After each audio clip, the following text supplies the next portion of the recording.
got a different era of coach on each sideline. So the man coaching this NFC squad, we'll call him Young John Madden. This is a coach who was trying to establish a foothold in the NFL and on the cusp of doing it very successfully.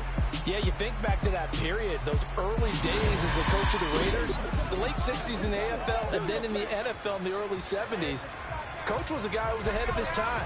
The Raiders were one of the first teams to have mini camps, one of the first to film practice because he wanted to practice coaching as much as he could. And his teams, they were successful right from the start of his head coaching tenure. So as we mentioned at the top, let's take you through the life of John Madden. And, you know, it's very fitting that we're here back in the Bay Area, not just because John's so associated with Raider football, but also because this was where he spent his formative years. Yeah, he grew up over Daly City with his buddy John Robinson, who would also become an NFL head coach. He played his high school ball at Jefferson High, eventually wound up playing tackle at the University of Oregon and later Cal Poly San Luis Obispo. Played well enough that in 1958, he was a 21st round draft pick of the Philadelphia Eagles. That's right, the draft had 30 rounds then.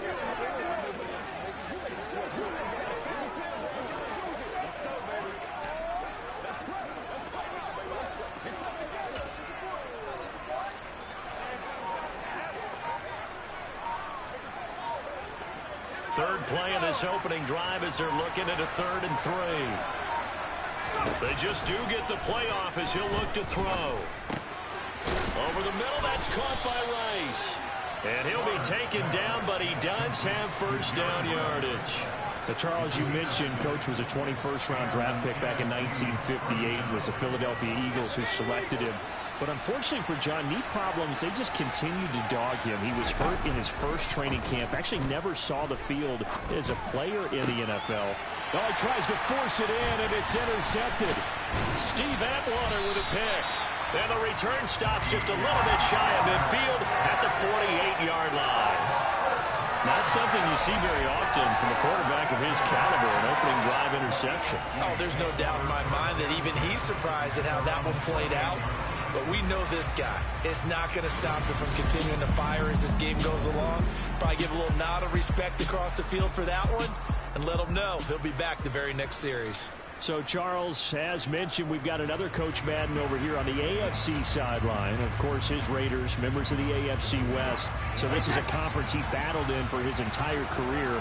And you think about the landscape of the NFL as he was getting into the back half of his tenure. It was a golden era for coaches. You had Don Shula, Tom Landry, Chuck Noll, Bud Grant. But it was John Madden who had the best winning percentage of them all, CD. 759, the best ever. Brandon, it's hard to believe he could be so successful in the conference with all those great teams. The Steelers won 4 Super Bowls. The Dolphins won 2 and were a mainstay in the playoffs. The Colts were tough. The Broncos came on late and went to a Super Bowl themselves. But against Hall of Fame coaches, John Madden's record, 36, 16, and 2. That's pretty incredible. His Raiders were a factor each and every year. Well, Charles, you know, it was in the early 1960s that a young John Madden made the acquaintance of the owner of the Oakland Raiders, one Al Davis, of course, and the two, they really bonded, would become one of the best owner-coach duos in NFL history. And to take it a step further, Al Davis became someone who John referred to as his best friend. Yeah, 1967, Brandon, Al Davis hired Coach Madden to be a linebackers coach. Remember, this was still the AFL at that point. We had not merged totally with the NFL. And Coach Madden, he paid dividends almost immediately. Helped the Raiders win the AFL title in 1968. And that meant a date with the Green Bay Packers in what was now known as Super Bowl II. But by 1969, at the age of 32, just 32, Brandon, John Madden assumed the mantle of head coach of the Oakland Raiders. And what a ride he, the Raiders, in the NFL were about to go on. Brady's incompletion on first down leads to a 2nd and 10. Now a carry for Allen. Looking for a seam, but finding none. He'll get back to the line of scrimmage, and that's it.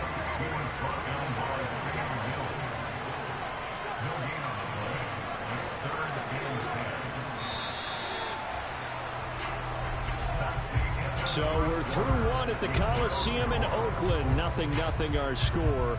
This is the John Madden Legacy game on EA Sports. The AFC with the football here to begin the second quarter.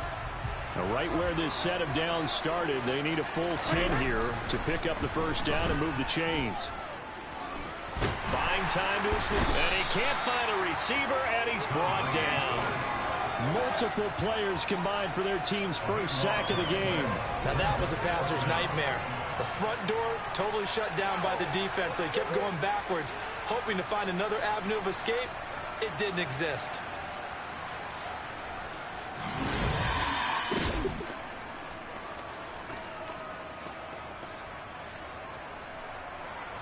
On now is Vinatieri as he'll try the field goal. From the left hash, this will be a 52-yard attempt. The career leader in field goals made knocks that one through. And the AFC on the board first. It's 3-0. Well, it's not the touchdown that they wanted, CD, but still, they got to be pretty happy here. You steal the ball away from them on their opening possession, and you turn that into the early 3-0 lead. You painted the picture perfectly there. All the things that have gone on, and the important thing, other than the lead, of course, is as you described, both sides of the ball now have some momentum. And he'll get it up just past the 20 as his guys will go to work at the 21-yard line. And the NFC offense coming out here. And you know, Charles, Coach Madden always said that if he had one drive to win a game and he had to pick a quarterback, he would pick Kenny Stabler.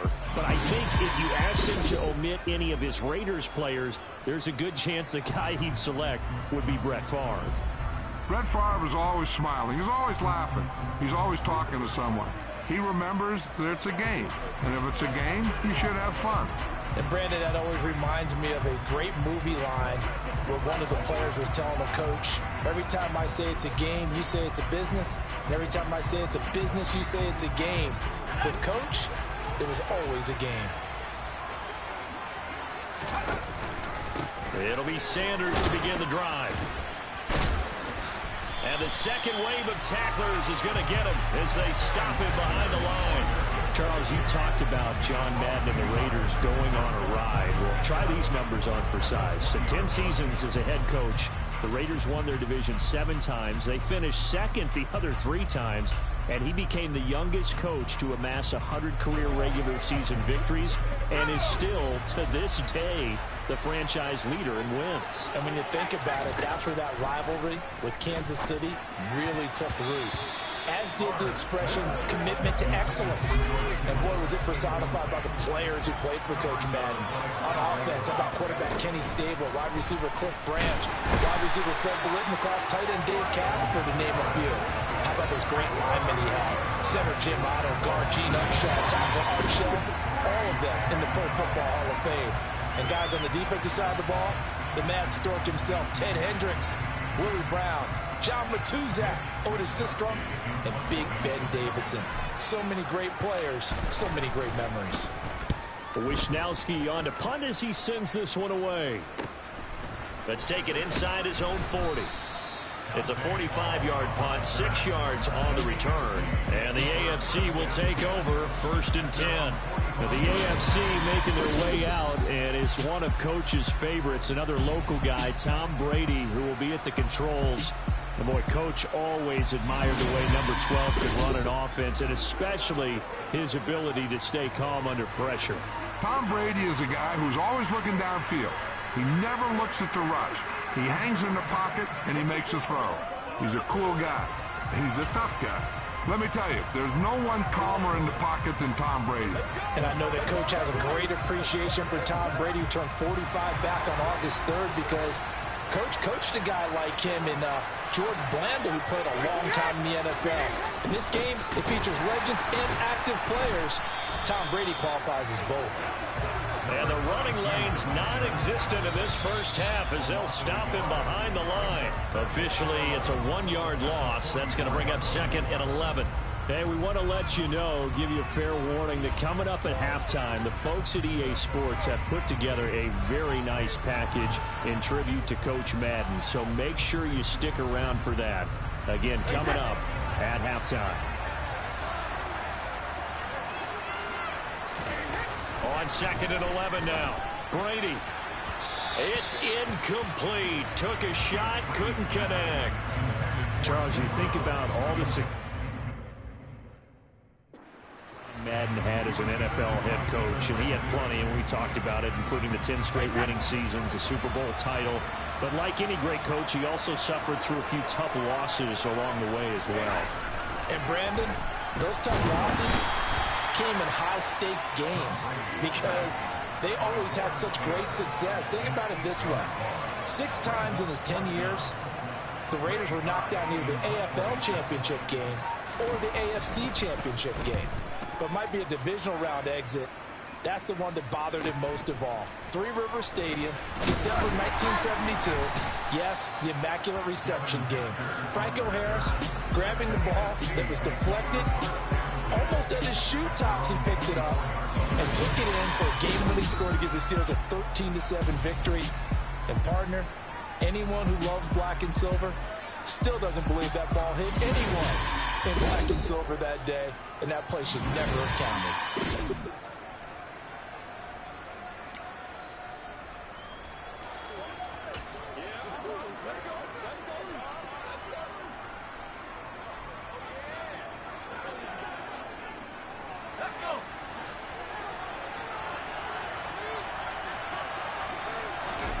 They'll throw on first down with Favre. Now the pressure gets home, and the AFC comes up with a sack.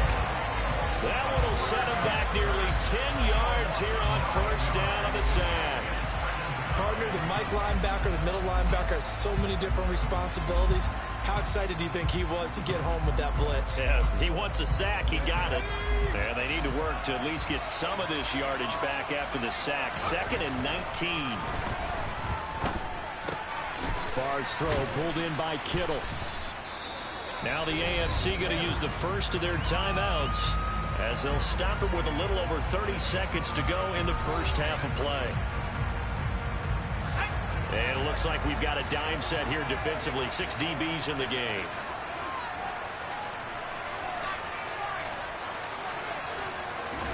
Off the play fake, here's Favre. He's going to float this one deep right side. And that is caught at the 10-yard line. They're able to convert on third down, and that sets up a first and goal. Some guys just simply have it, and Randy Moss is one of those guys. His big playability, once again on display right there. That's what he's known for. He averaged 15.6 yards per reception during his playing days. Highest career yards per catch average for any player with 900 or more receptions. Well, coming up in the second half, we'll run through John's post-coaching triumphs. But for now, we present a very special tribute to the man of the hour, narrated by Trey Mosley.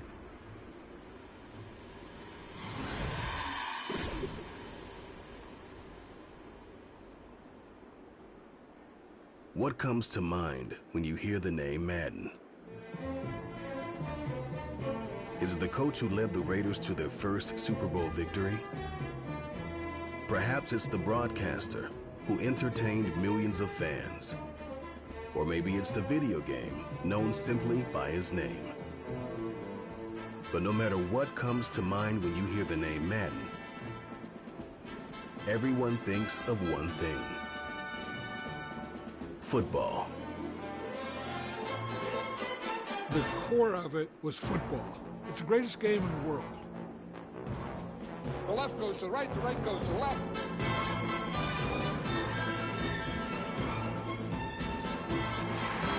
Madden is on the field. He wants to know if it's real. John Madden goes on the shoulders of his players.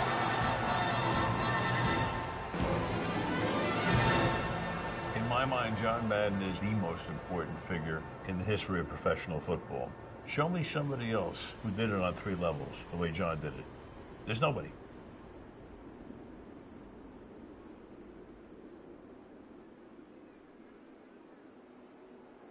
Boy, Charles, yeah, that is really well done. Coach was something else, wasn't he? I'm reminded what Al Davis said when he was inducted coach of the Pro Football Hall of Fame, Brandon. He loved the game. He loved his team. He loved the Raiders. He loved this league. And you can see it with everything he does. No doubt. But it's quite possible, though, that now he would say, hey, enough of that. Let's play some football. The second half forthcoming from Oakland.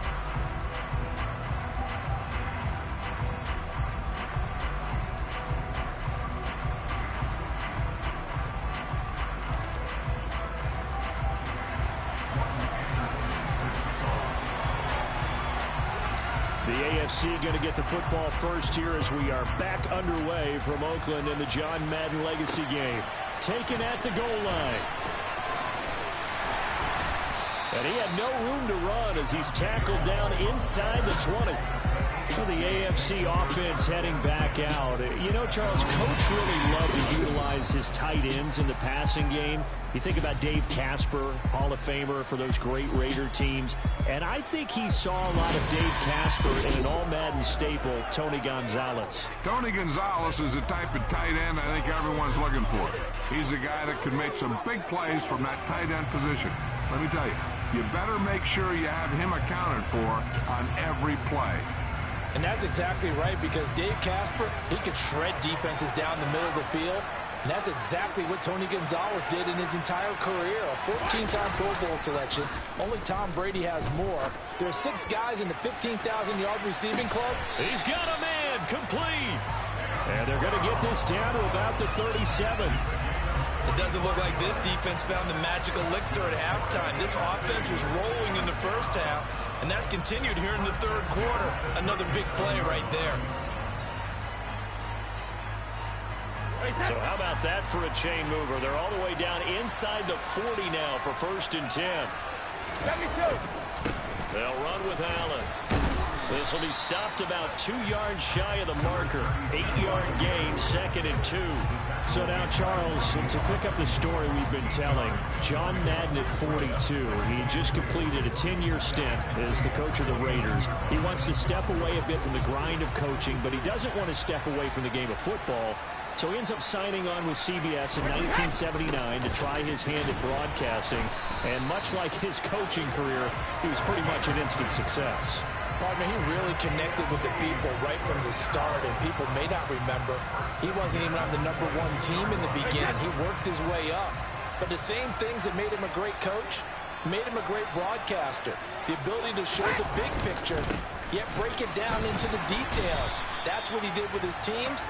That's what he did with the people.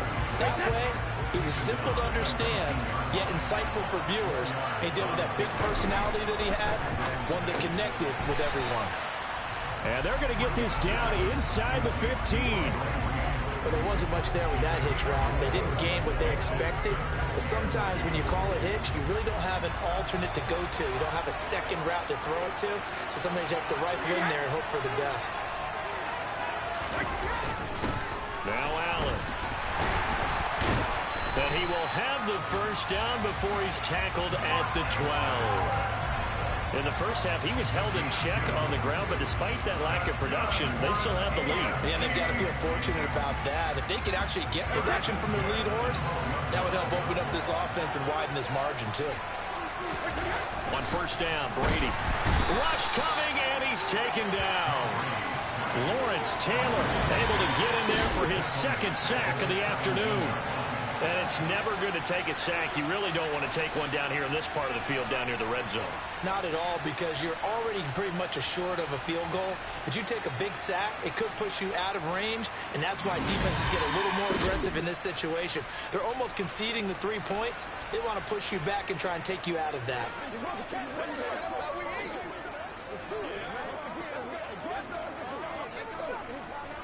So after a rare misstep on this drive, they'll try to make amends on 2nd and 15. On the draw, here's Allen. And they see right through that defensively as he'll be hit and taken down to the backfield.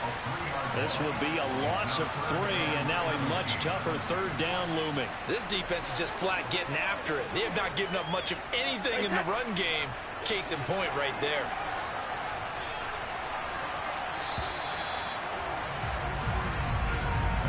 3 quarters complete now in the John Madden Legacy game from Oakland. It's the AFC on top. And we're back to the Coliseum after this. Back now here on EA Sports. Possibly a turning point. Big play coming. This is 3rd and long. Now Brady. Blitz coming, and down he goes. And now that brings up 4th down there. A loss of 6 yards on the sack. This is a little hard for me to compute because I'm watching sack after sack happen, but somehow they're still behind in the game.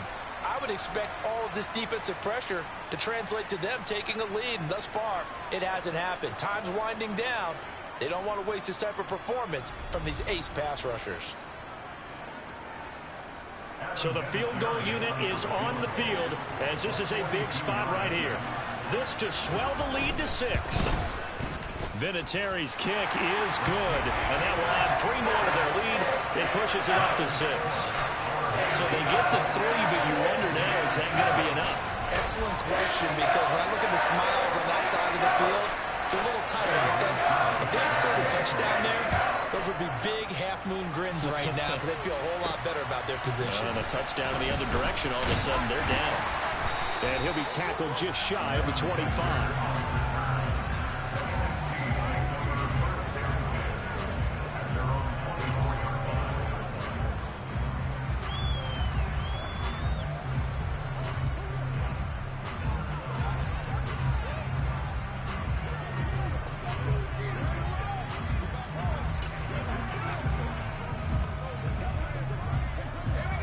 The offense for the NFC ready to get their next drive started. I tell you what, it's kind of hard to imagine. They have not scored a single point, and yet tries for Rice, intercepted. And he is going to score. It's a pick 6 and an AFC touchdown. Well, I mean, both offenses have clearly struggled throughout, so kind of fitting that it's another big defensive play that yields points here in the late going. Yeah, really, both of these defenses have been up to the task throughout this game, and we haven't seen much in terms of offensive creativity or results. And there, not only does the defense force a turnover, but they have the presence of mind to take it back for 6 points. They'll try and run it here. And he's going to go down right at the line of scrimmage. The defense left him with nowhere to go, and the try for 2 is denied. So they throw the pick 6. They'll get another shot at it now as this one's in the air. Fielded just outside the goal line. And he returns this to the 22.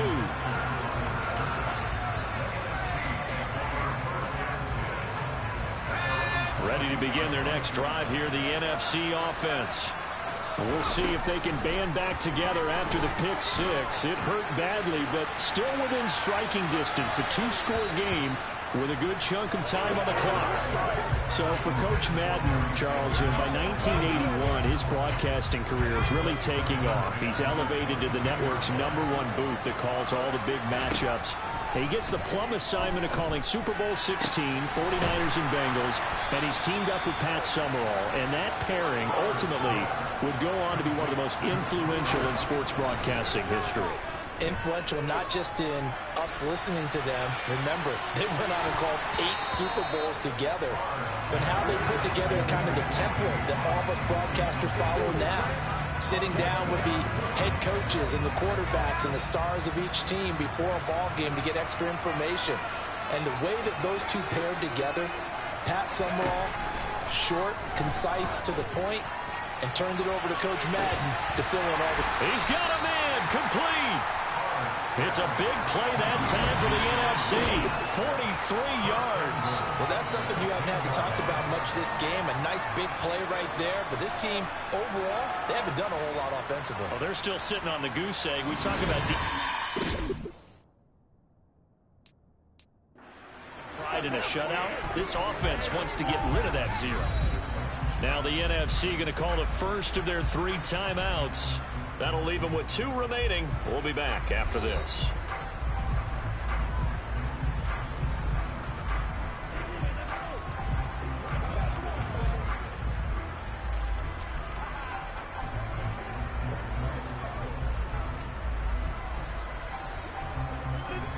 First and goal, and they got to be thinking a chance to get right back into this football game. Throwing is far. And that's going to be knocked away in the end zone. It's incomplete. Well, the incompletion, but now we also have an injured player. The medical staff will attend to him, and we will step aside.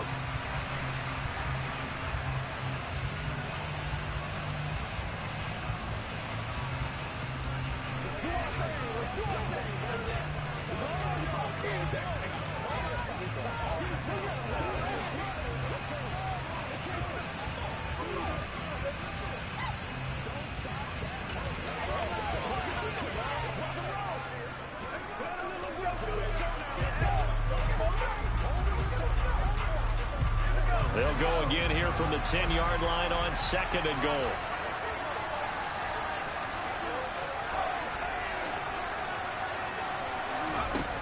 From the shotgun, it's Favre. And it's intercepted at the goal line. Picked up by 9-time Pro Bowler Ed Reed. And a big turnover there as his guys will get the football back.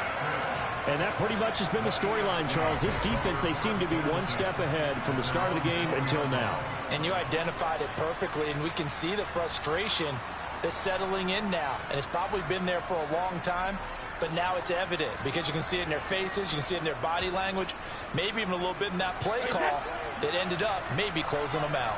The offense for the AFC set to go now. They have to like the position that they are in. Fourth quarter, 2-score lead, and now the ball back after the INT. So 2 minutes to play in a John Madden legacy game. The AFC trying to finish this one off. We're back to Oakland after this. So the AFC with the football as we welcome you back. 2nd and 12, and you'd have to assume another all-out effort to stop the run is coming. Up the middle they run with Bettis. As you mentioned, CD, talking about John Madden, the broadcaster, he called 8 Super Bowls with Pat Summerall, 3 more with Al Michaels later in his career. He spent nearly 3 decades in the booth all told. And not only was he beloved for his mannerisms, we know that, but he was an innovator as well. Yeah, Brandon, you talk about things like the telestrator, which totally became identified with him, and now it's a staple for all analysts to have in the booth. And then you think about things like turducken on Thanksgiving, when he used words like boom and pow. He helped create the old Madden team. He was a very popular commercial pitch man. And even the Madden Cruiser was unique, and you had to get a ride on it, too. Now the NFC going to take a timeout, their second, as the clock will stop with 37 seconds to play.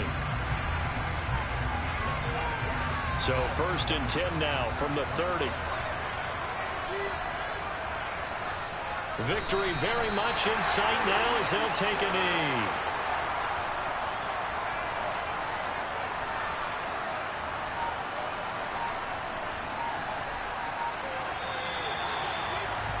So it's a win here for the AFC on an incredible afternoon of football and remembering the life of John Madden. Before we go, one final message, and for all of us at EA Sports, this one's for you, Coach.